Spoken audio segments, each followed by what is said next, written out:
நாங்க வேணா ஒண்ணு பண்றோம் சார், எழுதி கொடுத்துடுறோம். எங்களுக்கு பிள்ளை வளர்க்க தெரியல, கொடுக்குறோம். ஒரு 10 நாள் நாங்க வீட்டுக்கு விட்டு எங்கேயாவது நாங்களும் எழுதி கொடுத்துறோம், எங்களுக்கு குடும்பம் நடத்த தெரியல, விட்டுருங்க. ஐயா இப்ப மட்டும் நான் நடத்திக்கிட்டா இருக்கீங்க, உங்களை கட்டணப்பாவதுக்கு வேற வழி இல்லாம இழுத்துக்கிட்டு தெரியும். அரசாங்கத்திட்ட நான் ஒரு வேண்டுகோள் வைக்கிறேன், இனி யாரெல்லாம் அந்த பொம்பளைங்க சும்மா இருக்கீங்களோ அவங்கள தூக்கி 5 வருஷம் ஜெயில போடுங்க. ராமச்சந்திரா, உங்க கவர்மெண்ட்டுங்க இத ஜெயில போட்டு தொலைங்க சார். பாக்குறேன் சும்மா இருக்கீங்க. எந்த பொம்பளைங்க சும்மா இருக்கும்? உலகத்துல பெரிய கஷ்டமான வேலை என்னன்னு தெரியுமா பெண்களுக்கு? உலகத்திலே கஷ்டமான வேலை ஒண்ணு இருக்கு, அது எங்க பெண்களுக்கு மட்டும் தான் தெரியும். நாம பெத்தத காலையில எழுப்புறது, ஸ்கூலுக்கு எல்லாரும் காலைல தம்பி எந்திரிமா. எல்லா குழந்தையும் இந்த ஒரு வார்த்தையை சொல்லும். இந்த வார்த்தையை என்னைக்கும் மாற்ற மாட்டாங்க. மா 5 மினிட்ஸ்மா, எந்திரி 5 மினிட்ஸ்மா. அந்த 5 மினிட்ஸே கதறும், எந்திரிச்சு தொழடா. பக்கத்துல நம்ம கட்டினது படுத்து தூங்கும், எந்திரிச்சு பிள்ளைய எழுப்புங்க, அது கொஞ்சம் எக்ஸ்ட்ரா 10 மினிட்ஸ்மா.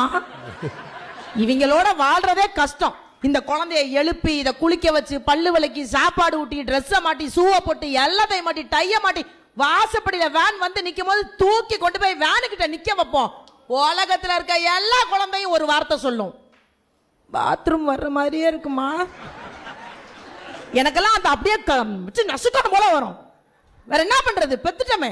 தூக்கி கொண்டு போய் அந்த வேன்காரன்ட்ட கெஞ்சும், அண்ணனே ஒரு 5 நிமிஷம் அப்படின்ட்டு விறுவிறு தூக்கி கொண்டு போய் பாத்ரூம் உட்கார வச்சு திரும்ப கொண்டு வந்து வேனுக்குள்ள விடும் போது நம்மளால எந்திரிச்சு கேட்பாரு பெட் காஃபி. அவனை பெட்டிலே போட்டு மிதிக்கணும். இவ்வளவு கஷ்டப்பட்டு அந்த குழந்தை எழுப்புறதுக்கு கொஞ்சம் எக்ஸ்ட்ரா கஷ்டப்பட்டு அந்த ஆளை எழுப்பிருக்கலாம். அந்த ஆளை எழுப்பினோம்னா இந்த வேலை எதுவுமே நடந்திருக்காது. இத பல்லு விளக்கறக்குள்ள அதுக்கு நம்ம பேஸ்ட் பிரஸ் ட்ரெஸ் குளிக்க போற குரங்கு குட்டி ட்ரெஸ் எடுத்துட்டு போவாது. உள்ள இருந்து சொல்லும், ஏன் டவல் எங்க? எது நாங்க சும்மா இருக்கோம், நாங்க சும்மாவா இருக்கோம். இதுல இந்த ஸ்கூல்ல இருந்து முதல் நாள் மெசேஜ் வரும். எனக்கெல்லாம் அந்த போனை பார்த்துட்டு கதறுவேன். நாளைக்கு உங்க குழந்தைங்களுக்கு கிரீன் கலர் ஃபுட் கொடுங்க, அரளிவதை அரைச்சு குடிச்சிருங்க.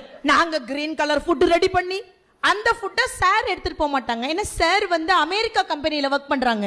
சாருக்கு வந்து குழம்பு பொரியல் முட்டை பத்தாக்குறைக்கு லஞ்சுக்கு அப்புறம் ஏதாவது சாப்பிட்றதுக்கு ஸ்நாக்ஸ் பயிறு அப்படியே வாயில போட்டு கடப்பாறை வச்சு குத்தணும் போல வரும். சாருக்கு தனியா சமைக்கணும், சார் பெத்ததுக்கு தனியா சமைக்கணும், இதெல்லாம் சேர்த்து சமைக்கணும்ல.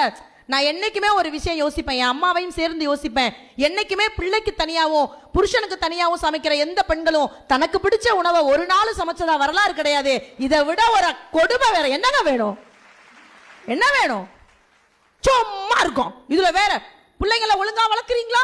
நாங்க வேணா ஒண்ணு பண்றோம் சார், எழுதி கொடுத்துடுறோம். எங்களுக்கு பிள்ளை வளர்க்க தெரியல, கொடுக்குறோம். ஒரு 10 நாள் நாங்க வீட்டுக்கு விட்டு எங்கேயாவது நாங்களும் எழுதி கொடுத்துறோம், எங்களுக்கு குடும்பம் நடத்த தெரியல, விட்டுருங்க. ஐயா இப்ப மட்டும் நான் நடத்திக்கிட்டா இருக்கீங்க, உங்களை கட்டணப்பாவதுக்கு வேற வழி இல்லாம இழுத்துக்கிட்டு தெரியும்.